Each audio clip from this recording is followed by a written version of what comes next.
Praise the lord. ఈరోజు దేవుని వాగ్దానం ఇర్మియా గ్రంథం 15వ అధ్యాయం 19వ వచనం.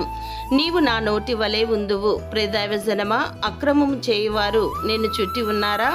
నీ మాటలు వారికి హేళనగా ఉన్నాయా? అయితే నీవు నీ దేవుని తట్టు తిరిగిన ఎడల నీవు ఆయన సన్నిధిని నిల్చున్నట్లు నిన్ను తిరిగి ఆయన యొద్దకు రప్పించును. ఏవి నీచములో ఏవి ఘనములో నీవు గుర్తుపట్టిన ఎడల అక్రమముగా నడుచువారు నీ తట్టునకు తిరగవలెను గాని నీవు వారి తట్టునకు తిరగకూడదు.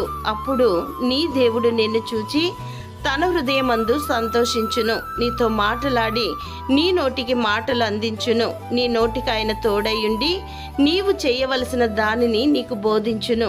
దేవాది దేవుని నోటి వలె నీవు ఉందువు గనుక నీవే ఆయనకు బదులు జనులందరితో మాట్లాడుదువు. దేవుడు మిమ్మును దీవించునుగాక. ఆమెన్.